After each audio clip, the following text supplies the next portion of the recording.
Hey folks, today we're going to be doing our reading for August 19th. We'll start with Job chapter 1, and we'll read 2 Corinthians 10:13 to 12:13, Psalm 45, and Proverbs 21:27.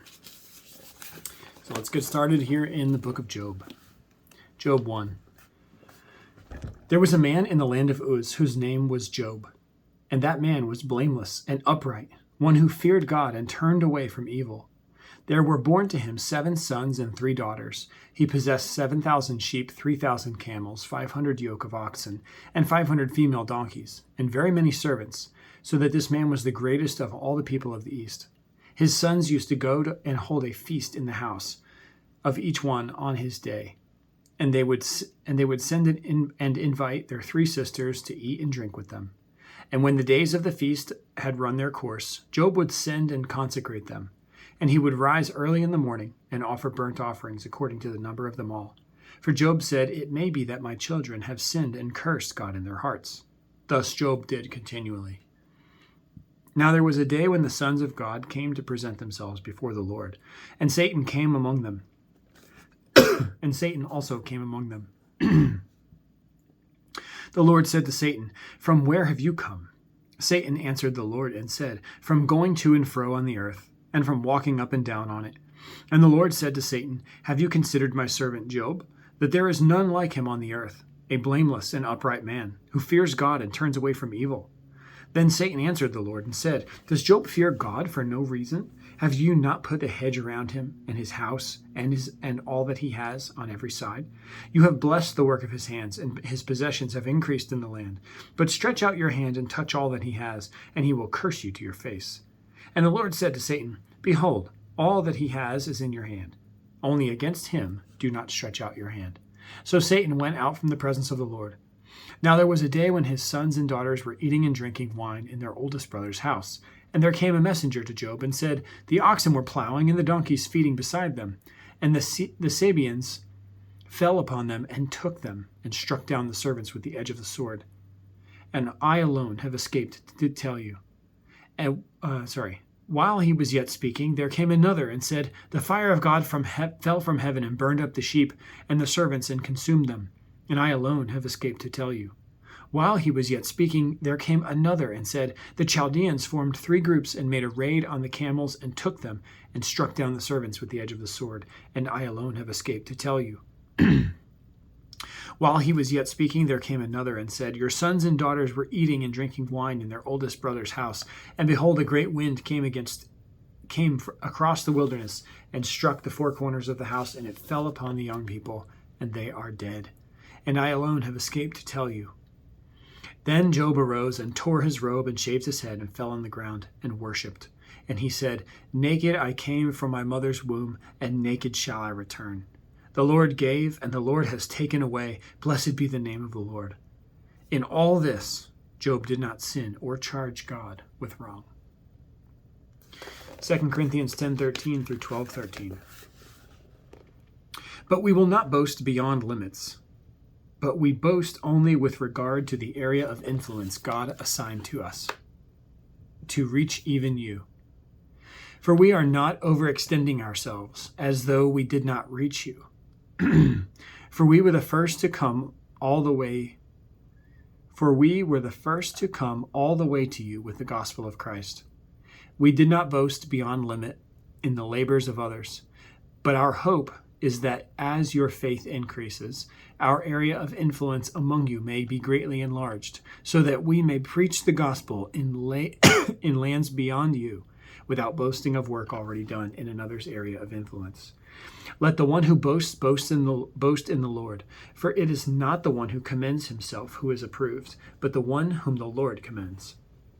I wish you would bear with me in a little foolishness. Do bear with me, for I feel a divine jealousy for you, since I betrothed you to one husband, to present you as a pure virgin to Christ. But I am afraid that as the serpent deceived Eve by his cunning, your thoughts will be led astray from a sincere and pure devotion to Christ. For if someone comes and proclaims another Jesus than the one we proclaimed, or if you receive a different spirit from the one you received, or if you accept a different gospel from the one you accepted, you put up with it readily enough. Indeed, I consider that I am not in the least inferior to these super apostles. Even if I am unskilled in speaking, I am not so in knowledge. Indeed, in every way, we have made this plain to you in all things. Or did I commit a sin in humbling myself so that you might be exalted, because I preached God's gospel to you free of charge? I robbed other churches by accepting support from them in order to serve you. And when I was with you and was in need, I did not burden anyone, for the brothers who came from Macedonia supplied my need. So I refrained and will refrain from burdening you in any way. As the truth of Christ is in me, this boasting of mine will not be silenced in the regions of Achaia. And why? Because I do not love you? God knows I do. And what I am doing, I will continue to do, in order to undermine the claim of those who would like to claim that in their boasted mission they work on the same terms as we do. For such men are false apostles, deceitful workmen, disguising themselves as apostles of Christ. And no wonder, for even Satan disguises himself as an angel of light. So it is no surprise if his servants also disguise themselves as servants of righteousness. Their end will correspond to their deeds. I repeat, let no one think me foolish. But even if you do, accept me as a fool, so that I too may boast a little. What I am saying with this boastful confidence, I say not as the Lord would, but as a fool. Since many boast according to the flesh, I too will boast. For you gladly bear with fools, being wise yourselves. For you bear it if someone makes slaves of you, or devours you, or takes advantage of you, or puts on airs, or strikes you in the face. To my shame, I must say, we were too weak for that. But whatever anyone else dares to boast of, I am speaking as a fool. I also dare to boast of that. Are they Hebrews? So am I. Are they Israelites? So am I. Are they offspring of Abraham? So am I. Are they servants of Christ? I am a better one. I am talking like a madman, with far greater labors, far more imprisonments, and with countless beatings, and often near death. 5 times I received at the hands of the Jews the 40 lashes less 1. 3 times I was beaten with rods. Once I was stoned. 3 times I was shipwrecked.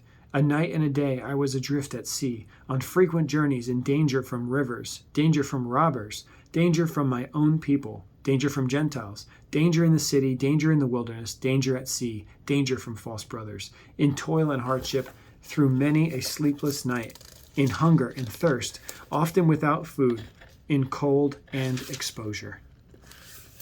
And apart from other things, there is the daily pressure on me of my anxiety for all the churches. Who is weak, and I am not weak? Who is made to fall, and I am not indignant? If I must boast, I will boast of the things that show my weakness. The God and Father of the Lord Jesus, who is blessed forever, knows that I am not lying. At Damascus, the governor under King Aretas, was guarding the city of Damascus in order to seize me. But I was let down in a basket through a window in the wall and escaped his hands. I must go on boasting. Though there is nothing to be gained by it, I will go on to visions and revelations of the Lord. I know a man in Christ who 14 years ago was caught up in the third heaven. Whether in the body or out of the body, I do not know. God knows. And I know that this man was caught up into paradise. Whether in the body or out of the body, I do not know. God knows. And he heard things that cannot be told, which man may not utter. On behalf of this man I will boast, but on my own behalf I will not boast, except of my weaknesses. Though if I should wish to boast, I would not be a fool, for I would be speaking the truth, but I refrain from it, so that no one may think more of me than he sees in me or hears from me. So to keep me from becoming conceited because of the surpassing greatness of the revelations, a thorn was given me in the flesh, a messenger of Satan to harass me, to keep me from becoming conceited. 3 times I pleaded with the Lord about this, that it should leave me. But he said to me, my grace is sufficient for you, for my power is made perfect in weakness. Therefore I will boast all the more gladly of my weaknesses, so that the power of Christ may rest upon me.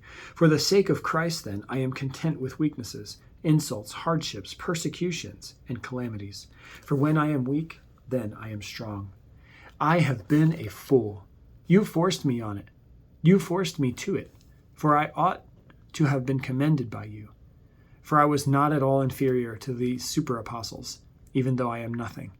The signs of a true apostle were performed among you with utmost patience, with signs and wonders and mighty works. For in what were you less favored than the rest of the churches, except that I myself did not burden you? Forgive me this wrong. Psalm 45. To the choirmaster, according to lilies, a maskil of the song of Korah, of the sons of Korah, a love song.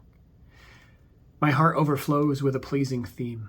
I address my verses to the king. My tongue is like the pen of a ready scribe. You are the most handsome of the sons of men. Grace is poured upon your lips. Therefore God has blessed you forever. Gird your sword on your thigh, O mighty one, in your splendor and majesty. In your majesty ride out victoriously for the cause of truth and meekness and righteousness. Let your right hand teach you awesome deeds. Your arrows are sharp in the heart of the king's enemies. The people fall unto you. Your throne, O God, is forever and ever. The scepter of your kingdom is a scepter of righteousness, and you have loved righteousness and hated wickedness. Therefore God, your God, has anointed you with the oil of gladness beyond your companions. Your robes are all fragrant with myrrh and aloe and cassia. From ivory palaces, stringed instruments make you glad. Daughters of kings are among your ladies of honor. At your right hand stands the queen in gold of Ophir. Hear, O daughter, and consider, and incline your ear. Forget your people and your father's house, and the king will desire your beauty. Since he is your Lord, bow to him. The people of Tyre will seek your favor with gifts, the richest of the people. All glorious is the princess in her chamber, with robes interwoven with gold. In many colored robes she is led to the king, with her virgin companions following her. With joy and gladness they are led along, and they enter the palace of the king. In the place of your fathers shall be your sons. You will make them princes in all the earth. I will cause your name to be remembered in all generations. Therefore nations will praise you forever and ever. Proverbs 21:27 says, the sacrifice of the wicked is an abomination. How much more when he brings it with evil intent? All right. Tomorrow's reading will be August 20th, and we'll read Job 2 through 4, 2 Corinthians 12:14 through 13:14, Psalm 46, and Proverbs 21, 28, and 29. I'll see you back here again tomorrow. Have a great night.